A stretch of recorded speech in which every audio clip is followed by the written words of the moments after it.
তারেক রহমান ভাই আমার, তিনি ডাক দিয়া বলেন, ও মুরব্বী, যেই চেয়ারের মধ্যে আমি বর্তমান বিএনপির আমি বর্তমান চেয়ারম্যান, আমার মা ছিলেন এই দলের চেয়ারম্যান সভাপতি, এখন আমি হলাম তার সন্তান। আমি যেই চেয়ারে বসেছিলাম ওই চেয়ারটাতে আপনি যায়া বসেন। দুনিয়ার সব মানুষ এই দৃশ্য দেখে খুশি হয়েছে। তারেক রহমানের বসানো চেয়ারের মধ্যে একজন সাধারণ শ্রমিককে নিজের হাতে বসিয়ে দিলেন। একটু চিৎকার দিয়ে জোরে বলা যায় না আল্লাহু আকবার। ভাইজান আমার, বন্ধুগণ আমার, বাংলাদেশের তিনবারের সাবেক প্রধানমন্ত্রী নাম তার বেগম জিয়া, তার সুযোগ্য সন্তান নাম তার তারেক রহমান।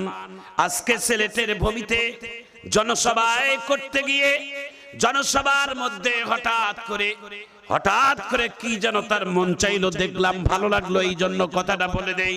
হঠাৎ করে বলছে, এই জনসমুদ্রের মধ্যে থেকে একজন মুরব্বী, যদি কেউ হজ করে থাকেন, উমরা করে থাকেন, তাহলে তোমরা স্টেজে উঠে আসেন। দৌড় দিয়ে একজন মুরব্বী চলে আসলো। মুরব্বীকে ডাক দিয়ে বলে, আপনি উমরা করেছেন, হজ করেছেন? বলে হ্যাঁ। বলে বাইতুল্লাহর মালিক কে? বলে আল্লাহ। আল্লাহর ঘরের মালিক আল্লাহ, জমিনের মালিক আল্লাহ, আসমানের মালিক আল্লাহ। এই কথাগুলো বলার পর তারেক রহমান ভাই আমার, তিনি ডাক দিয়া বলেন, ও মুরব্বী, যেই চেয়ারের মধ্যে আমি বর্তমান বিএনপির আমি বর্তমান চেয়ারম্যান, আমার মা ছিলেন এই দলের চেয়ারম্যান সভাপতি, এখন আমি হলাম তার সন্তান। আমি যেই চেয়ারে বসেছিলাম ওই চেয়ারটাতে আপনি যায়া বসেন। দুনিয়ার সব মানুষ এই দৃশ্য দেখে খুশি হয়েছে। তারেক রহমানের বসানো চেয়ারের মধ্যে একজন সাধারণ শ্রমিককে নিজের হাতে বসিয়ে দিলেন। একটু চিৎকার দিয়ে জোরে বলা যায় না আল্লাহু আকবার। জোরে হাত তুলে আল্লাহু আকবার বলেন। নেতা, প্রত্যেকটা বাংলাদেশের নেতাদের আদর্শ এমন হওয়াটাই দরকার। কথা কোন ঠিক না? আমাদের ইসলামিক দলের যারা নেতা, তাদেরকে দেখবেন রিকশাওয়ালাদেরকে কিভাবে সম্মান দেয়। আল্লাহু আকবার বলেন। বাংলাদেশের কিছু পরিবর্তন এসেছে, আলহামদুলিল্লাহ, কিছু পরিবর্তন এসেছে। আমরা পরিবর্তন দেখতে পারতেছি বাংলাদেশের সব দলের নেতা কর্মীদের মধ্যে। জোরে বলুন ঠিক না? বাংলাদেশের সকল ইসলামিক দল এক হওয়ার কারণে এখন বাংলাদেশের এই দলগুলো এখন কি করবে? ঠেকায় হোক আর বেঠেকায় হোক, নামাজ একে স্টেজে আজান মাত্র আল্লাহু আকবার। কথা কোন ঠিক না? টুপি সবারে মাথায়। কথা বলেন ঠিক না? ভালো ভালো কথা সবার। তবে আমি যতটুকুই, আলহামদুলিল্লাহ, বাংলাদেশের যেই দলে আসুক, যেই দলে ক্ষমতা আসুক, সেটা রাজনীতির ব্যাপার। তবে এইটুকুই বলবো, জনাব তারেক রহমান আমাদের বাংলাদেশের তিনবারের সাবেক প্রধানমন্ত্রীর সুযোগ্য সন্তান, এই বাংলাদেশের সাবেক রাষ্ট্রপতি জিয়াউর রহমানের সুযোগ্য সন্তান। তিনি একজন সেনা প্রধানের সন্তান। তো মাশাআল্লাহ, তার কিছু কাজে, তার কিছু কথায় এদেশের ওলামায়ে কেরামেরাও মুগ্ধ হচ্ছে। চিৎকার দিয়ে জোরে বলুন ঠিক না? আরো জোরে বলুন ঠিক না? রাজনীতির মঞ্চে লড়াই হবে, কিন্তু প্রতিহিংসা হবে না, মারপিট হবে না, মানুষের সাথে কাটাকাটি মারামারি হবে না। যুদ্ধ হবে। কেমন যুদ্ধ? ব্যালট পেপারের মাধ্যমে যুদ্ধ, হাতের টিপের মাধ্যমে যুদ্ধে।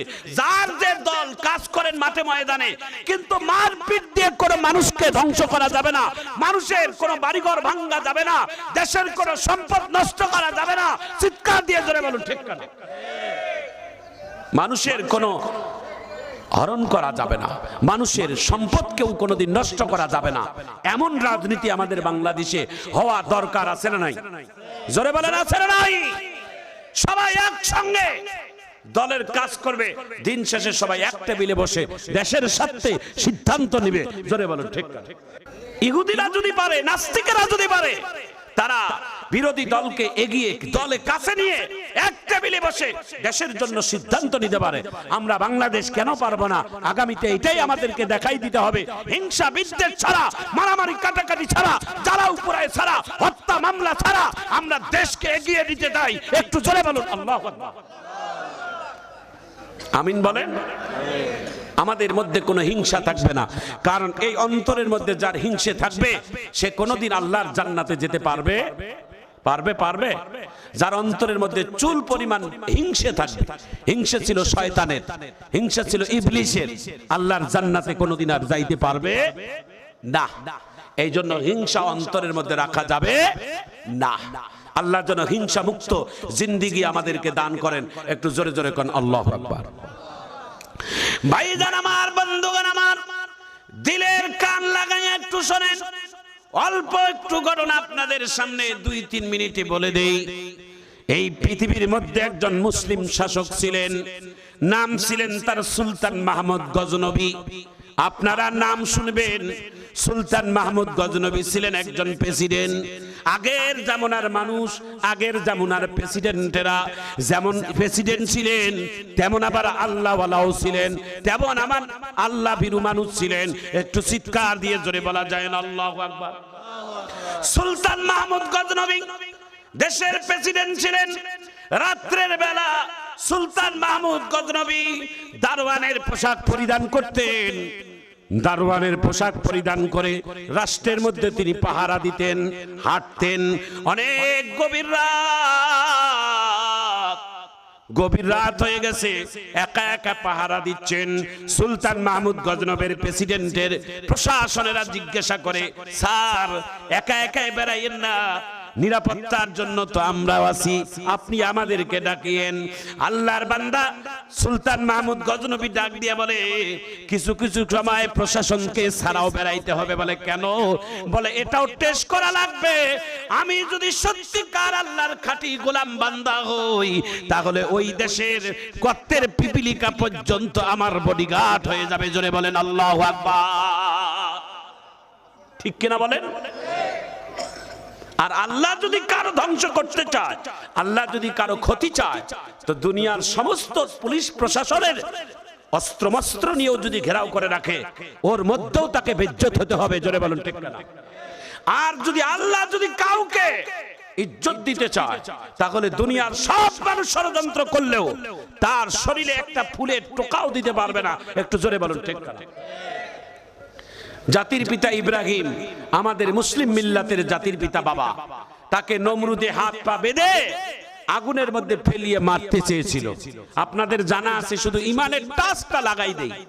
জাতির পিতা ইব্রাহিম বাবায় আগুনের মধ্যে পড়ার আগে একটাবার চোখ খুলে দেখে আমার দুশ্মনেরা কারা, একটাবার দেখি, মরেও যেতে পারি, একটু দেখে যাই।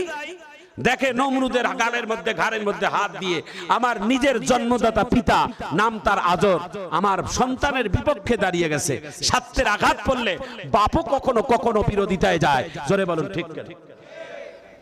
কথা কোন ঠিক কিনা? এই দুনিয়াটা বড় স্বার্থপর, দুনিয়াটা সব থেকে বড় স্বার্থপর জায়গা। দুনিয়া মানুষকে থাকতে দেয় না, দুনিয়া মানুষকে লাথি দিয়ে ফেলিয়ে দেয়, দুনিয়া মানুষকে কোনোদিন থাকতে দেয় না। দুনিয়াতে মানুষ থাকার জন্য বড় বড় বিল্ডিং বানায়, বড় বড় পাল্ট দিয়ে বিল্ডিং বানায়, দালান বানায়, দামি দামি ইঞ্জিনিয়ার দিয়ে প্ল্যান করে। কিন্তু আল্লাহ তাআলার বিল্ডিং এ যেই দিন উদ্বোধন করবে, মালাকুল মউতকে বিল্ডিং এর দরজায় দাঁড় করাই রাখছে। জোরে কোন ঠিক কিনা? আরো জোরে কর। আমি আমার দিনাজপুরের একটা সত্যিকার একটা বাস্তব ঘটনা শুনে যাই। এমন সুন্দর একটা বাসা বানাইছে ইঞ্জিনিয়ার দিয়া, ইঞ্জিনিয়ার বড় টাকাওয়ালা শিল্পপতি মানুষ, সুন্দর চমক একটা বাড়ি বানাইছে। বাড়িতে যেই দিন ঢুকবে, 7 দিন আগে এলাকার মধ্যে দাওয়াত দিয়েছে, ফুল টুল লাগাইছে, রং বেরঙের খাওয়া দাওয়ার ইন্তজাম করছে, কত বিজনেসম্যানদেরকে দাওয়াত করছে। সেই দোয়া খায়ের আমারও দাওয়াত করছে। আল্লাহু আকবার কোন। বাড়ির মালিক জুমার নামাজের পরে ফিতা কাটবে, ফিতা কেটে বাড়িতে উদ্বোধন করবে আর সবাইকে খাওয়াবে। এটার জন্য একটা আয়োজন। কি আনন্দের মুহূর্ত! কত দামি দামি আসবাবপত্র দেশ বিদেশ থেকে এনে বাড়িটাকে সাজাইছে, আজকে জনমের মতো ঘুমাবে। কিন্তু আল্লাহর বান্দা ফিতা কাটার আগেই হার্টে স্ট্রোক, নিয়ে গেলেন হসপিটালে। হসপিটালের 10-15-20 মিনিটের মধ্যে খবর আসলো উনি আর দুনিয়ায় নাই। ওই বাড়িতে আর থাকা হলো না। এই বাড়ির বদলায় আর একটা বাড়ি আছে, ওই বাড়ির মাপ হলো তার হাতে 3.5 হাত, এতটুকু কবর, ওটাই হলে তার আসল বাড়ি। এখন ওই জায়গায় বাড়ির জন্য তাকে নিয়ে গেল। আল্লাহর বান্দাটাকে আর ওই নতুন বাড়ির ফলনও ঢুকাইলো না। ওই লাশ ওই হসপিটাল থেকে গ্রামের বাড়িতে নিয়ে গেল, ওই গ্রামের বাড়ি থেকেই তাকে কন্দকার কবরের মধ্যে রাখলো। এটার নামে দুনিয়া, এটার নামে বাস্তবতা, এটার নামে আসল। চলে বলেন ঠিক কিনা? দুনিয়ার ভাইয়েরা কেন বিশ্বাস করেন না? কেন কথাগুলো বিশ্বাস হয় না? একটু জোরে জোরে কোন আল্লাহু আকবার। ভাইয়েরা আমার, বন্ধুরা আমার, আল্লাহর খলিল ইব্রাহিম আগুনের মধ্যে পড়ার আগে দুশমনদেরকে দেখে চোখের পানি আসলো, চোখের পানি নিজের হাতে মুছলো। আল্লাহ ডাক দিয়ে বলে, খলিল আপনি কেন কাঁদলেন? কয় আল্লাহ, আমি আগুনের মধ্যে পড়ে মারা যাব এই দুঃখে কান্দি নাই, আমি কাঁদলাম আমার জন্মদাতা পিতা আমার নমরুদ আমার দুশমনের দলের মধ্যে যায় ঘাড়ে হাত দিয়ে সন্তান যাতে আগুনের মধ্যে পুড়ে মারা যায়, সন্তানের বিপক্ষে দাঁড়াইছে, এই জন্য আমি বাবার দিকে তাকাইয়া কাঁদলাম। আল্লাহ ডাক দিয়া বলে, না পয়গম্বর না, চোখের পানি মুছে নেন, আপনার জন্মদাতা পিতা আপনার বিপক্ষে যাইতে পারে, আমি আপনার আল্লাহ, আমি আল্লাহ আপনার পক্ষে আছি। জোরে বলেন আল্লাহু আকবার। জোরে কর। আচ্ছা সবাই বলেন তো, আল্লাহ যদি আপনার আমার পক্ষে থাকে, দুনিয়ার সব মানুষ যদি বিপক্ষে থাকে, অসুবিধা আছে? একটু জোরে কর। আর আল্লাহ রাসূল যদি বিপক্ষে যায়, দুনিয়ার সব মানুষ যদি পক্ষে থাকে, লাভ হবে? একটু জোরে কর।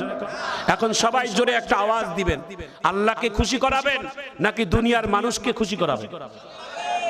আল্লাহর রাসূলকে খুশি করাবেন নাকি দুনিয়ার মানুষকে খুশি করাবেন? সবাই কিন্তু বলেন নাই, একটু জোরে কর আল্লাহু আকবার। হাতটা তোলেন, আরেকবার কষ্ট করে হাত তোলেন, এভাবে হাতটা আস্তে স্লাইড নাড়া দেন দিয়ে আল্লাহু আকবার বলেন। ছোট্ট একটি সঙ্গীত বলি, একটু মারহাবা কইয়েন ইনশাআল্লাহ বলেন। জান্নাতে একাই আমি যাব না তো ভাই, জান্নাতে একাই আমি যাব না তো ভাই, তোমাকেও জান্নাতে দলে নিতে